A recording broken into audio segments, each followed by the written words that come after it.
Francis Heilegan and Senator James. Good afternoon. Before you do, thank you, Senator Genevieve Whitaker, for joining us. So thank you for coming. Go ahead, Senator. Thank you. Good afternoon to my colleagues, to the people of the territory, to the testifiers, the staff. As you know, with our law, a percentage of our budget goes to agriculture. What have you guys done with that additional funding to directly impact when it comes to farmers? Are there any programs where some of this money goes directly to them or impact their ability to continue or grow farming here in the territory? There's been no additional funding towards that regards, and no money goes directly to farmers unless, like what's coming up now, that special appropriation made designed to do that as a subsidy, which we just is going to receive at 85.90. Of what?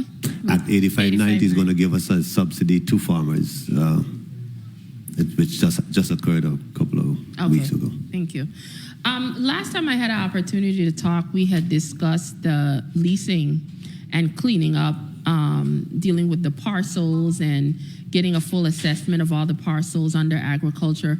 Has that been completed as yet? And if so, what is the full assessment of that? And are you going to relook as to how you're going to redistribute after this assessment has been done?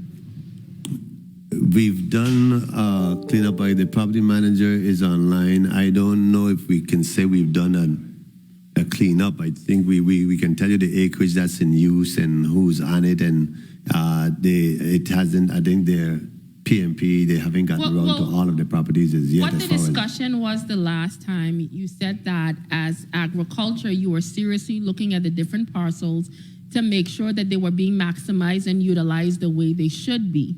Mm-hmm. And you were going to do a full assessment of all the parcels and look at the leasing agreements and even the consent to utilize to see what is best practice and see if you would have to pull in if people are using it for farming, etc., whether you had to redistribute, whether you had to update. That's what I'm trying to get an assessment of. Well, is the property manager, Mr. Tazadi, do you want to respond? We do assess the properties. We send out letters for those who we find to look abandoned. That usually causes some kind of engagement by the farmer, and usually they end up doing something to the land in the short term. Mr. Tazadi or Mr. Henderson, I don't know if you're still there, if you want to respond to any relative to the assessment. I know PMP, we're in communication with PMP about doing something. I don't think that was done yet. Mr. Tazadi, can you add some clarity? Yes, good afternoon. Right now we're in communication with PMP. Tomorrow, August the 18th, we're scheduled to do our first inspection with PMP, focusing on boundary markers and trying to assist those farmers with leases.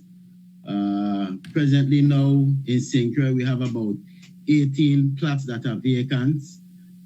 Some of those locations, like the Pleasant Estate, Pleasant needs to be subdivided and surveyed as well. So we're on hold with that area. Also by Estate Windsor, that needs to be surveyed. That's identified for livestock. So we have a couple estates that actually need to be surveyed before we can give out any property to farmers. Okay, well, this seems like a different conversation than what I had the last time, because I was under the impression that this is something that had already started and then you were going to be finishing by time certain, because that's the question I had asked. But this is sounding like this is at the beginning stage, and I'm a little bit confused, or maybe we're talking about two different things. It's an ongoing process. 2 minutes. People are on the property, and sometimes things happen, and individuals fall sick, and that's what the management is about. We go around every year. There's a renewal. We go around, and if the property managers see something that's look out of alignment, which is maybe incorrect use or whatever, they notify their farmer and get some kind of communication back and forth. It's nothing that's stagnant. Okay. It's not constant. I think we're having two different conversations.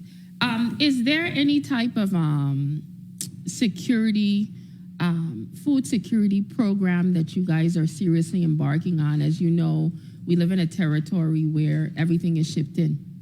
So how are we seriously looking at programs to potentially be able to provide for the population? Is there anything ongoing? Is that something you guys are planning on doing in regards to food security here in the territory? Food security is about building capacity, about giving technical assistance, about making funds available, about encouraging younger people to get into farming and just encouraging the community in all together to do some type of farming.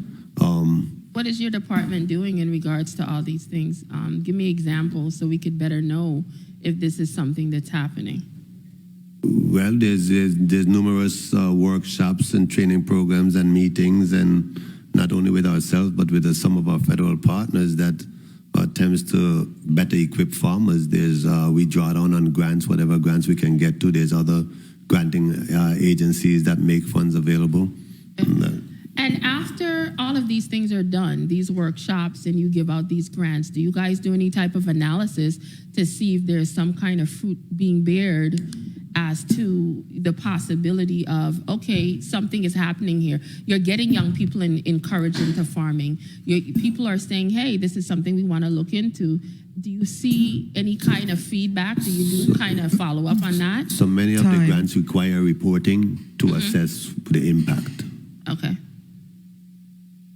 And may I just add that just looking around our communities, you would see more people engaged in agriculture, you would see more land being cleared, you would see the conversations occurring, you would see more young people having an interest in going to agriculture, entrepreneurship, and doing value-added product. You see the University of the Virgin Islands just reestablished their School of Agriculture, and we recently hosted an agri-science fair on our grounds. We had 80 students, and we worked with local and federal partners. It's just really exposing the community and providing ag literacy so they can see the true value of investing and engaging in agriculture. It's an economic powerhouse, but it's just, again, changing the perception and having our community understand it's an area we need to invest our time, resources, energies, and they are doing it, but they just require additional support beyond. They require additional support beyond what we as an agency can provide. Agriculture is a team sport. It requires all hands on deck, all agencies to get involved, and it requires a higher level of professionalism and expertise, and we need to build that. It takes time. Well, Mr. Chair, could I just wrap up quickly? Thank you. I am a firm believer of putting your money where your mouth is because, having food is detrimental to our survival. So I just want to ask this last question. As it relates to agriculture, do you believe with all that you have just shared, and whether it's a level of professionalism, you need everyone to be hands-on, what else do you think the department, this is a whole department dedicated to agriculture, what else do you think that can or should be done to really get all these things you were just listing to actually be executed so we could see some kind of fruit coming from this specific agency and as well as the people of the territory in their participation? I would say that our VIDA staff is committed to excellence in agriculture. We just need help. We need consistent, not just help when everybody is looking, but when no one is looking all the time. We need consistent help. Agriculture is not a thing you start and stop and start and stop. It's continuous improvement over time, and it requires that pipeline of new people with new technology, new ideas to keep that sustainability. So when we talk about agriculture sustainability, it's not sustainable unless we develop the pipeline of professionals who can continue the trends and increase the level of technology that's required to really get the food security we talk about. It doesn't just happen. It requires effort and commitment over time. Okay, thank you, Mr. Chair, for the additional time. Thank you, Senator. Fiscal person, can you speak?